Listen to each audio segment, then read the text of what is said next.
Yeah, it's picking on that shit in the back.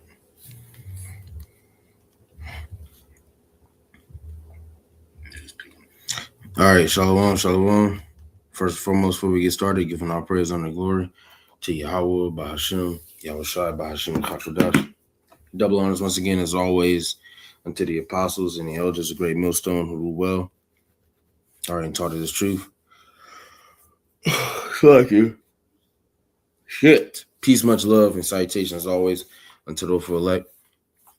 All right, now coming at you with a quick lesson, all through the spirit and power, Yahweh, Bahashim, Shai, Lord's will to be edifying to the elect. Okay, as you see by the title, again, what manner of persons? Okay, and ultimately going into, which we'll grab it here in Second Peter's third chapter. All right, but there's a mindset that we should have, and I titled it like that because brothers have done lessons on this millions of times. Okay, but especially seeing the things that are coming to pass, the prophecies happening, and unfolding before our very eyes. There's a mindset that we have to make sure that we're attaching ourselves to. And I'm speaking to myself first and foremost. All right. So, because once it gets fucked up, there's no going back. Okay. And you're going to have to fully bank on what, the relationship that you've built with Yahweh Shai within the time frame. So this is, I'm going to start here real quick. Jeremiah 30:7. It says, alas, for that day is great, so that none is like it. It is even the time of Jacob's trouble, but he shall be saved out of it. Right. So the he being saved out of it ultimately is the elect. Okay. But again, this is the that day is great. None is like it. The time of Jacob's trouble. This is the time where, you so-called blacks and the American Latinos, you're going to catch hell on an extra what's the word? A big ass level. Okay, I can't think of the word right now, but I think it's exponential. I believe so. Okay, but it's a very high level of judgment that the Most High is getting ready to bring to the earth. All right, and if your mind isn't prepared, then you're not gonna be prepared. Okay, for the new heavens and the new earth. So 2 Peter 3:11, it says, seeing then that all these things shall be dissolved, what manner of persons ought ye to be in all holy conversation and godliness? Right. So what man said, what mindset should you have? NLT says, since everything around us is going to be destroyed like this, what holy and godly lives you should live. So there's a way that we should conduct ourselves and carry ourselves in these latter days, knowing that Yahweh Shema Shai is getting ready to destroy this place, destroy the heathen, destroy the wicked of our people. There should be a mindset attached to that. We shouldn't be concerning ourselves with the affairs of this life. Oh gosh.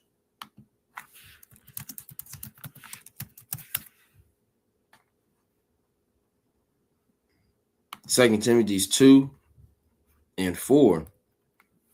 I'll start at 3. It says, thou therefore endure hardness as a good soldier of Yahweh Shai Mashiach.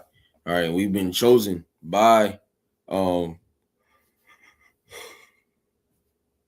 Salaki, fucking yawning, man. That's another man. We gotta get out of here. Jake tired. Your body through. But anyways, it's hey, we've been chosen by Yahweh Shema Shai to be soldiers. Okay, to fight this war. This is a war.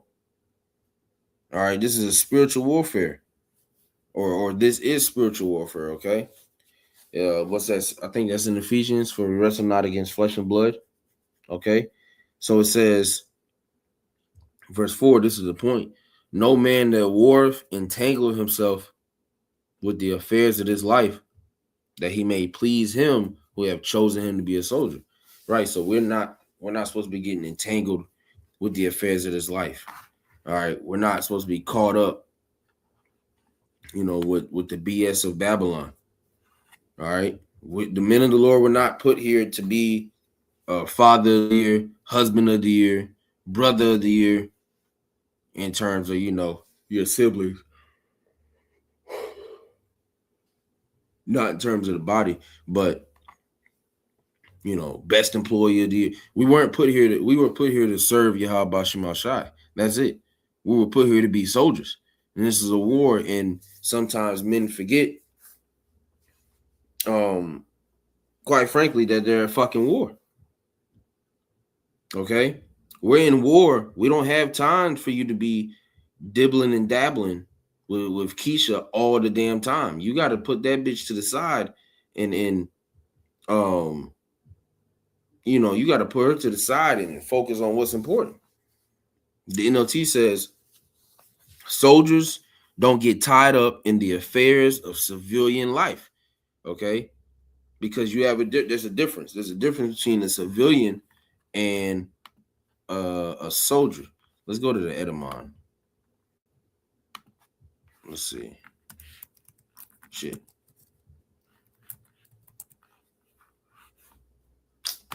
Come on, bro.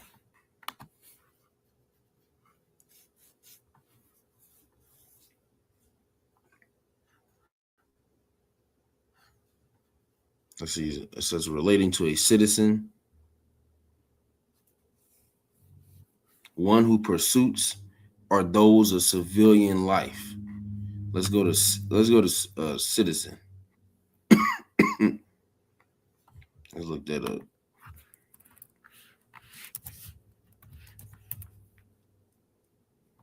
Inhabitant of a city or town, and these people are usually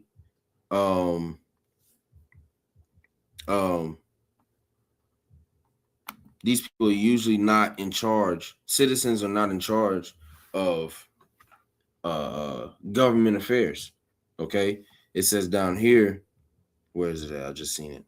Private person as opposed to a civil officer or soldier. All right, so let's look up soldier. Fighting man, one engaged in military service, right? This is an army, okay? One who serves in the army for pay. Okay, and what are we doing?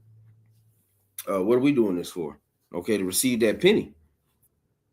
Okay, we're doing this we're soldiers of Yahweh Shema Shai, okay, to receive a payment.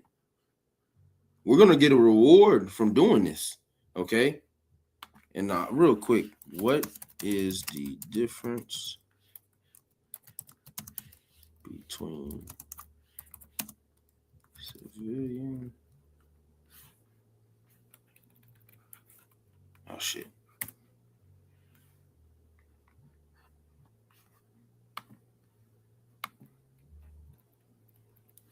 So let's go on here. Can we click on this? Well, I'll just read this. Well, no, because I actually want to go into it. Maybe it'll. Sometimes Facebook be bugging. I don't want to listen to this nigga, man. But right here it says, here's the clear difference in which I'm surprised.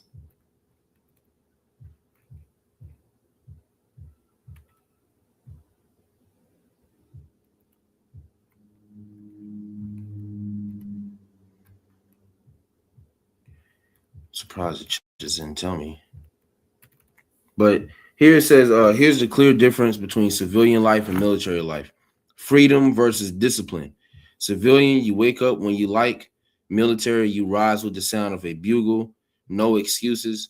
Individual life versus team spirit. Civilian, you act for your dead. But main point, all right, freedom versus discipline.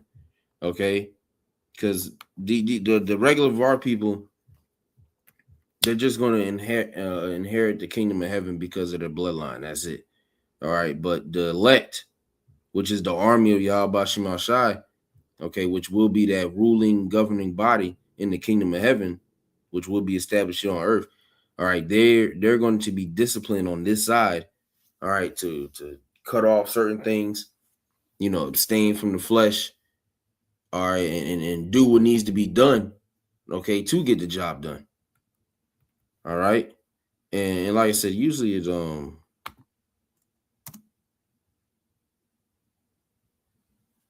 usually the AI should have popped up at the top. Guess now they don't want to do it no more. Let's see what that says. A military mindset is defined by rigid structure, discipline, urgent teamwork, and a mission-first approach aimed at shared goals and safety. Right. And that's the thing. We all, as men of the Lord, because brothers may not agree, okay? This brother may like celery, and that brother don't. That's not gonna cause a beef, okay? We're focused on the mission. We all come from different walks of life, so we're learning how to adapt and be around each other. And sometimes, some shit that a brother may say, it'll annoy the fuck out of you. But mission first, okay? We're here for a purpose. We're not here to like each other. We're here to build. We're rebuilding the house of David. Okay, so there's again rigid structure, discipline, urgent teamwork. Brothers is always coming together when needed. Okay, we put our heads together and get this shit done. Okay, mission first. It says conversely, a civilian mindset tends to be more flexible, adaptable, and individualistic, emphasizing creativity, personal autonomy, and diplomacy over direct, swift command. But yeah, you're more so focused on yourself if you have a civilian mindset, and we don't have the time frame to do that. Okay, so again, what manner of persons ought you to be? You need to be in the military mindset. You need to be in the mindset of Yahweh Shema Shai. Okay. In Daniel 12:1, and I'm gonna close on this. It says, and at that time shall Michael stand up, the great prince, which standeth for the children of thy people, and there shall be a time of trouble, all right, Jacob's trouble, such as never was since there was a nation, even to that same time. And at that time thy people shall be delivered, everyone that shall be found written in the book. Okay, so again, and that's how you know this is going to be a bad time, because Michael is going to have to step in. All right. But ultimately, we know that we achieved the victory through Yahweh Shema Shai. Okay. So we have nothing to worry about. Okay. And these lessons are just epistles to, continue to exhort brothers and push bros to continue in the faith. Okay. Don't get entangled in these affairs of this life. Hey, just focus on what's important and what's necessary. All right. So Lord willing, this is edifying. Just something real quick. Giving all praise and the glory to Yahweh, by Hashem Yahushai, by Hashem HaKodash. Double honors once again, as always, and to the apostles and the elders of Great Millstone who rule well and taught us truth. Peace, much love, and citations always to the elect. To the next one, Shalom.